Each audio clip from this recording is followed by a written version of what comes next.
Le meilleur moyen de survivre dans son environnement, c'est de le comprendre. Ça veut dire, aujourd'hui, il y a des choses, il y a des entités dans le monde qui contrôlent certaines choses, certains groupes d'influence. On va dire qu'il y a une guerre qui est menée contre le développement. Tout est fait pour rendre les gens faibles, plus contrôlables. Ouais. Tu vois, diviser.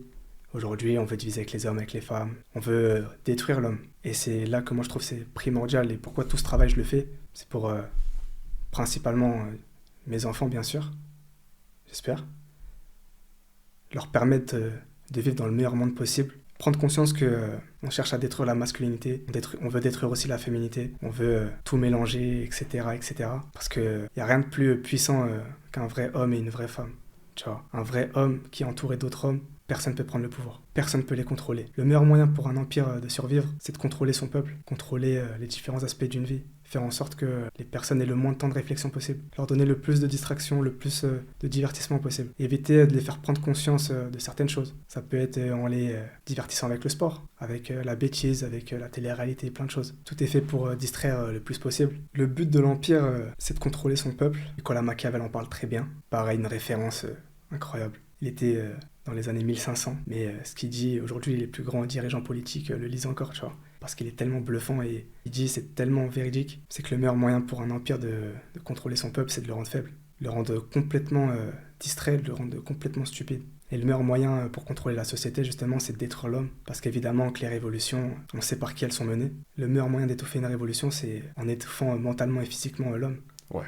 Ça peut être aussi la femme, bien évidemment, mais il suffit de voir à travers l'histoire que les plus grandes révolutions, elles ont toujours été menées par des hommes. Si t'es un empire, tu veux contrôler et être périn, t'es obligé de viser là où ça fait mal. Ouais. Détruire la masculinité, rendre les hommes faibles. Détruire ce qui est dangereux quelque part. C'est dangereux en homme. Jordan Peterson en parle très bien, avec la vertu. Là, on confond la gentillesse avec la faiblesse. Ouais. C'est pas parce que t'es faible que t'es quelqu'un de gentil. Quelqu'un de vertueux, c'est quelqu'un qui est capable De se contrôler. de se contrôler, d'être monstrueux, mais de pouvoir contrôler ce monstre-là. Tout à fait. Il a une valeur morale supérieure à celui qui n'est même pas capable de se contrôler. Et évidemment, les personnes de deuxième, troisième génération, elles vont bientôt disparaître. La génération primordiale, celle que tu dois absolument contrôler, c'est la jeunesse. Plus tôt tu les formates, mieux c'est. Aujourd'hui à l'école, Plus ils seront faciles à contrôler. bien sûr, C'est pas pour rien qu'on voit toutes ces tendances sur les réseaux sociaux. ce qui Les devrait gens suivent. Ils suivent. mais de ouf.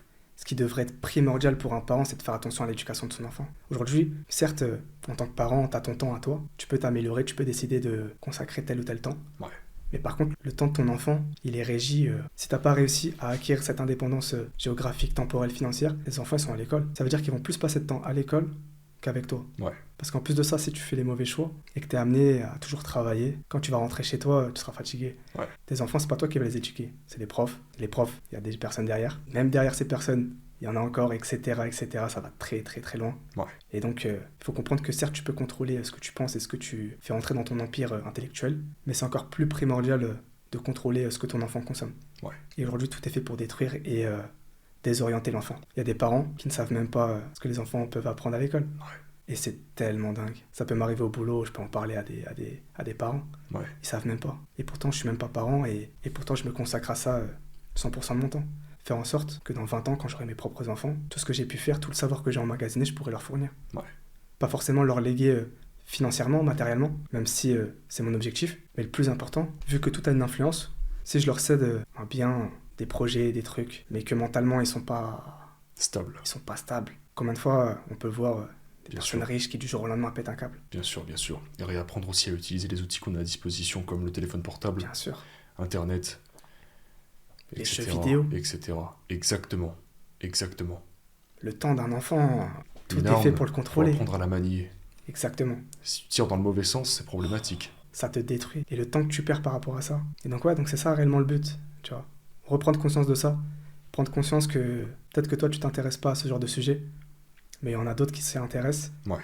et qui ont des objectifs Et beaucoup qui plus prennent de profonds. l'avance sur toi, Ah, ils prennent une avance. chaque jour. Et on peut même dire qu'ils ont même des siècles d'avance. Ils ont des projets inimaginables. Aujourd'hui, ils ont essayé de le concrétiser, ils n'ont pas réussi. Hmm. On va dire, fort heureusement, le bien triomphe toujours. Mais voilà, faire en sorte que, en tant que parent, faire en sorte que ton enfant puisse être dans les meilleures conditions possibles. Reprenons le contrôle de notre environnement. Notre environnement. Devenons les maîtres de notre propre vie à travers nos actions, nos pensées. Entourons-nous des bonnes personnes. Faisons le tri dans notre vie. Quitte à passer pour un loup solitaire pendant plusieurs années, Ouais, c'est le prix à payer pour avoir la vie qu'on désire. C'est le prix à payer. C'est l'investissement à faire. C'est ça. Faut remettre à zéro les définitions, le temps, l'arrogance, l'humilité. Comprendre qu'il y a plein de valeurs, principes que les gens répètent, mais ils savent même pas qu'ils ont été programmés pour le dire. Il y a des personnes qui pensent être libres, conscients de leurs actes et de leurs pensées, mais ils sont totalement régis par l'environnement extérieur. Ouais. C'est littéralement des automates. On peut appeler ça des NPC, des PNJ, tu vois, des personnes qui ne réfléchissent absolument pas et qui, en plus de ça, pensent être talentueuses. La plupart du temps, bien sûr. C'est ceux qui ont moins de talent qui ont le plus d'orgueil, notamment dans cette société, c'est dingue. Mais ouais, reprendre conscience de l'environnement, de nos pensées, entourage, influence numérique, physique, comprendre un peu que ouais, il y a des personnes qui ont des objectifs, que tu t'y intéresses ou non, eux, ils vont le faire. Et que des fois, la plupart du temps même, ces objectifs-là, ils sont faits pour te contrôler toi. Ouais. Sois conscient de ça, pour que tu puisses au mieux te préparer. Surtout ces 3 dernières années. Très deep. Très très deep. Mais voilà, avoir une longueur d'avance, comprendre l'environnement, comprendre les personnes qui ont le contrôle, et certaines personnes qui sont mal intentionnées. Wassim, c'était un plaisir.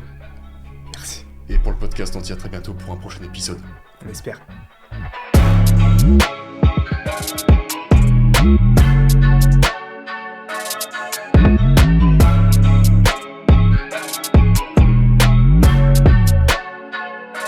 Woo!